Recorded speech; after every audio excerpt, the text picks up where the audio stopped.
Central Campus Studios. I'm Damaris, and today we are joined by Noel Heinsohn. Hello. Thank you for having me.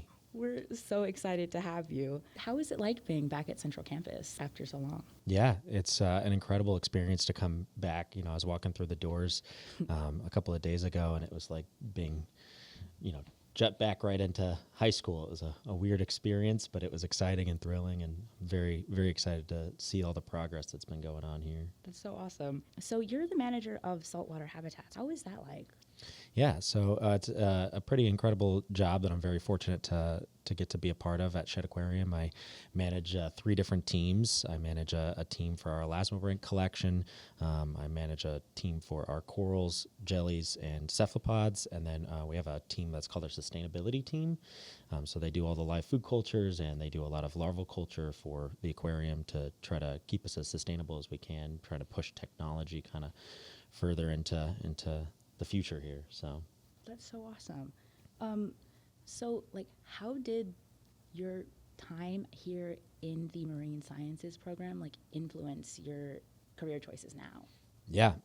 So I took the aquarium science and marine biology courses from 2010 to 2012. So I took aquarium science 2 years and marine biology 1 year, and I got completely enthralled in the life of the aquatics.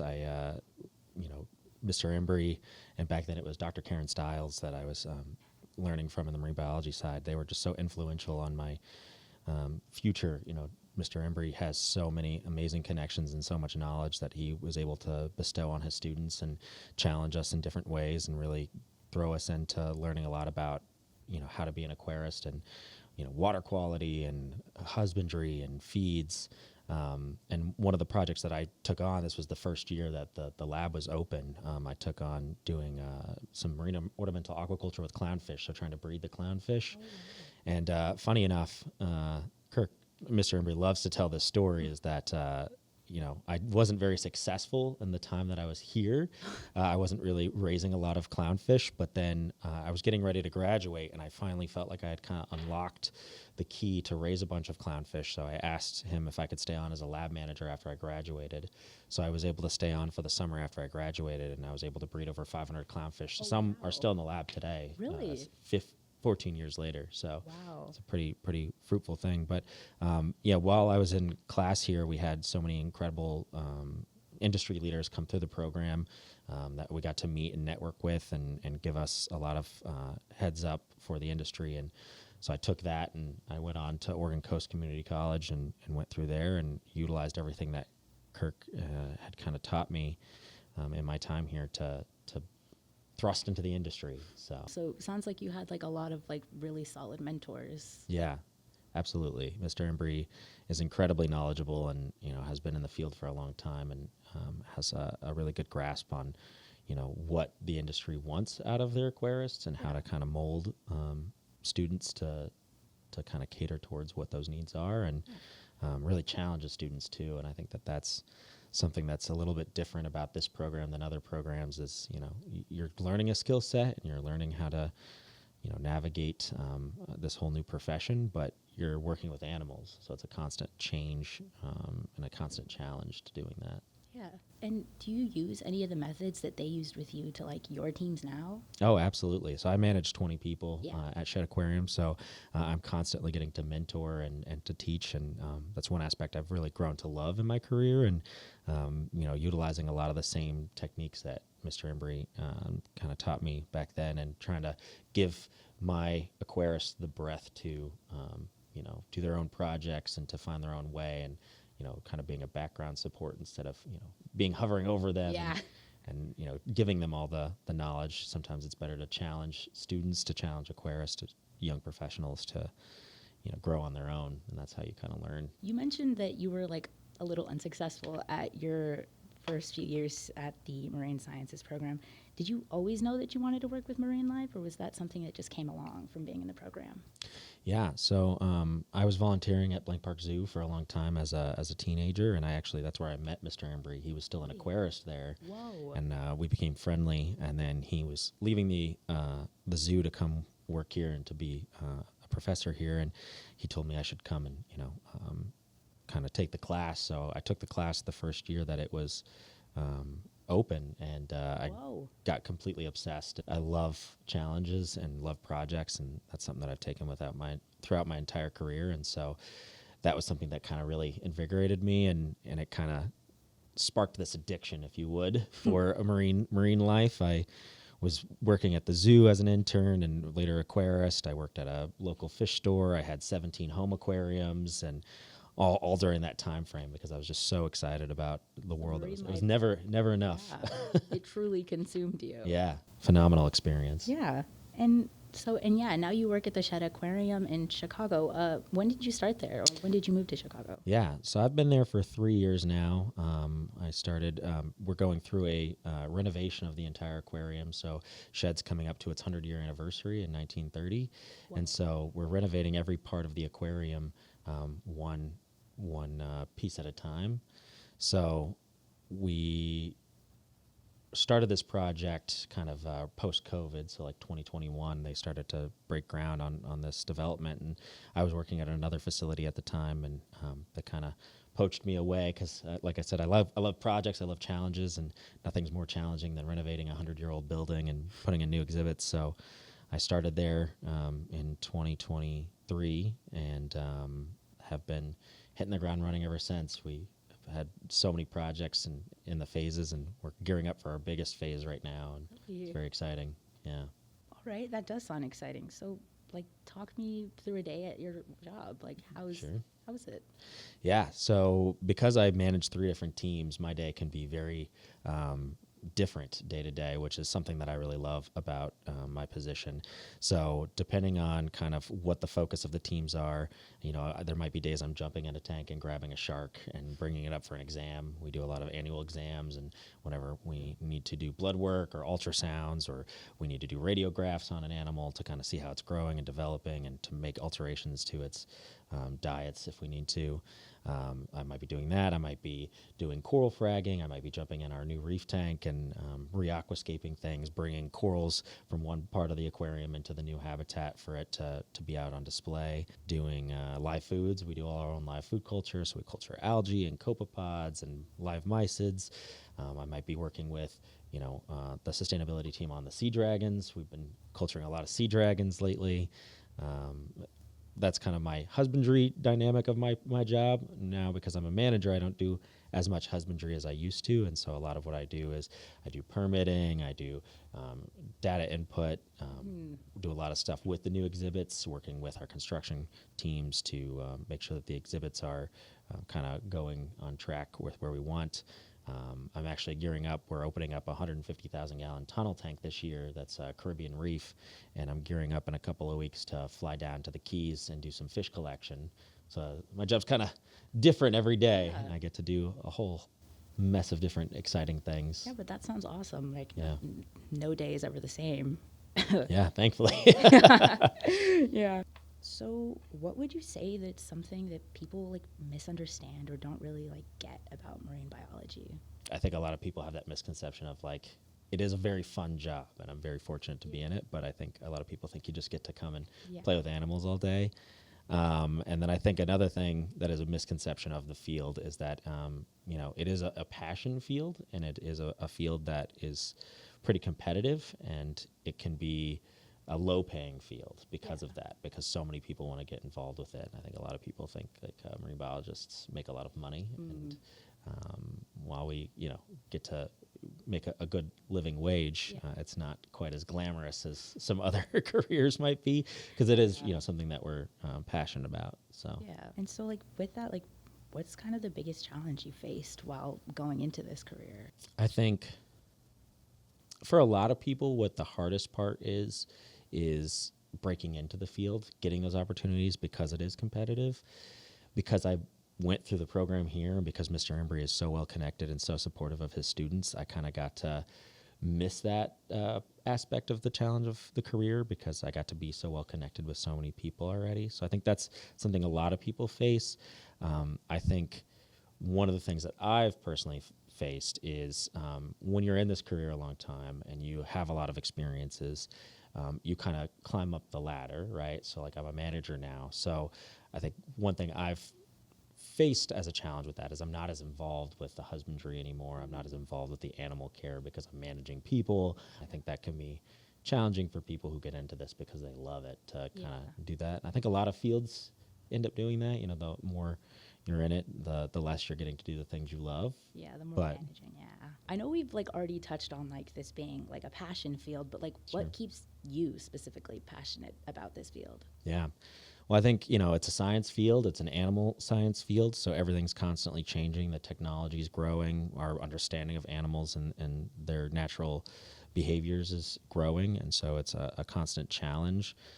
You know, I've worked at several different facilities around the country and around the world, and one of the things that keeps me motivated is I love projects, and I love being a part of these really amazing projects that are, you know, more impactful to the world around us. And so getting to work with the animals and have an impact on the collection that I'm overseeing, but also, you know, kind of being an outreach to the general public. You know, it was one of the reasons I wanted to come to Shedd, not just to be a part of this massive renovation, but Shedd has had such a huge impact. I mean, we took a class trip when I was in the program to Chicago, to Shedd Aquarium in 2011, and I like very vividly remember going. That was the first time I've been to a big public aquarium and getting to see these large-scale habitats and this historic building. And I think it's so important, especially being from the Midwest, to have something, you know, it's only 5 hours away, to be able to go see basically any marine life representative taxa that you would want to. And that's not something a lot of people get to experience. And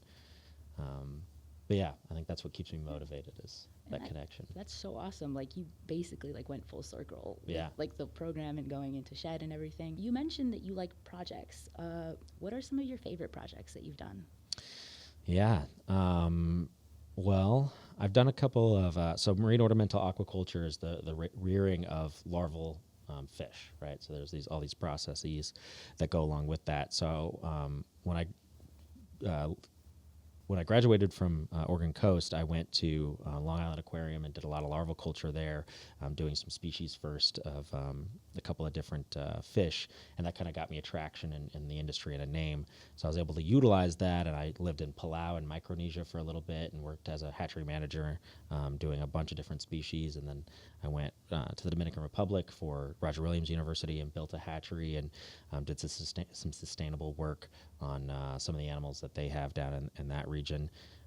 I've also worked at New York Aquarium. They had a new gallery that they were opening called the Spineless Gallery, which was all cuttlefish and jellies and octopus and crabs. And I got to start that from the ground up and have that experience. And I've gotten to be very fortunate with my opportunities, some pretty crazy, pretty crazy experiences. Yeah, I'm hearing, you've had a lot of like jobs. You've been a lot of places. Been a lot of places, done a lot of really cool things in the last 14 years, and been very fortunate for it.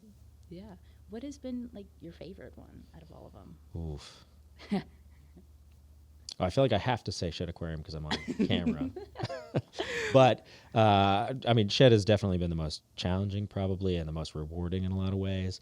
I'd probably say, you know, living in Palau in Micronesia was pretty incredible, and like diving the reefs and getting to work with some really incredible endemic species there was one of my favorite projects for sure. I mean, untouched, beautiful coral reefs that, you know, the coral growth is just spectacular, and the diversity of species there is something I never really thought I'd get to see in my lifetime, because we talk a lot about, you know, down in the Keys, all of the great diversity that used to be there. And, you know, of course, with ocean acidification and warming temperatures, it's really decimated a lot of the diversity down there. And so I didn't really think I would get to have that experience. And so that was an incredible project to be a part of. And raising species for the first time is a really challenging but rewarding experience. And it's kind of like a, you know, race to the finish line of who can do it first. So. And you mentioned you were in the Dominican Republic for a while. Can you tell me more about that? Yeah.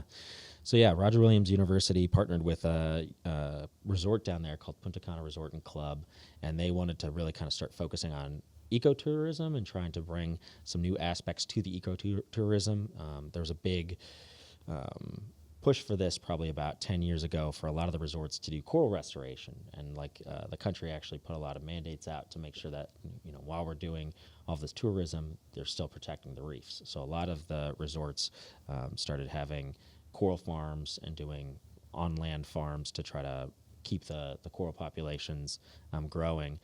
And so Punta Cana Resort and Club decided to kind of take it a step further, and they wanted to start doing some fish culture because there's a huge wholesaler that works out of the Dominican Republic. So they go out and collect fish off of the reef, and then they send them for the aquarium trade.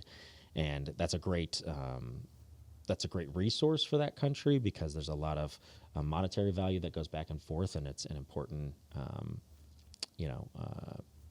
financial aspect for the people that live there, but it might not be the most sustainable thing all the time. And so to challenge that, what the partnership was trying to look at was, can we create a hatchery where we're picking some of the most exported animals out of that country? Can we culture them, and can we set up hatcheries all throughout the country that we then employ a lot of the local fishermen to run and to work in and to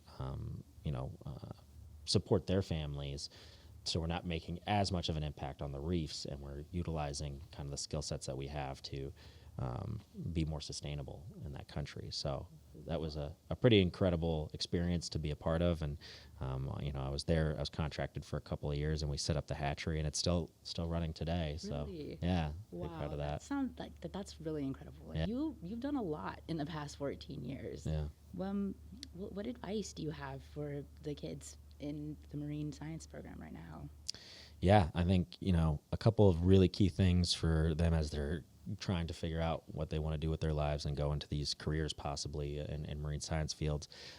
One is to always follow your passions. Like, I'm a super passionate person about my field, and I think that is hard to, necessarily teach somebody. You have to find that passion that you're really excited about, and if you're fueled for it, you can kind of push down boundaries and go anywhere you want and do anything you want. So always make sure that passion bleeds through when you're having conversations with people. And sometimes it's hard to, especially when you're young and you're talking to professionals, it's hard to not be nervous or not be, shy, but making sure that you can really showcase why you are excited about something. Networking is super, super important. And I think, like, if you see anyone in the industry is popping through the lab, or you're going to a conference, or you see that there's going to be a talk at your local library or something like that, going and networking with them and talking with them, again, showing them that passion, but getting that connection, so that you never know when that might come down the road someday, and they might call you up for a job or for an opportunity. And then I think the third biggest thing, which is kind of a challenging thing because especially these students are going to be going to college, and there's not a lot of money when you're young. Oh, yeah. But one of the biggest things that you have right now is that you don't have a lot of responsibilities other than, your future and your schooling, and you have a lot of time. So if you can volunteer, if you can intern and gain those experiences, even if it's for free, which, it's a bummer to work for free, but you're gaining so much life skills out of that. And so you have to look at it as, I might not be getting monetary value, but I'm gaining the experiences and the knowledge to continue on in my career. And I did a lot of volunteering and a lot of interning for the first, 5 years of being in this field, and it really pushed me forward and getting the opportunities and making those connections and having those skill sets. I didn't just graduate college and have textbook knowledge. I graduated college and had so much hands-on experience, which put me so much further than other candidates when I was applying for jobs, because I could not just talk about the technical aspect, but I could talk about the husbandry skills that are needed to take care of those animals. So That is great advice. Thank you. yeah. Is there anything else that we didn't talk about today that you would like to say?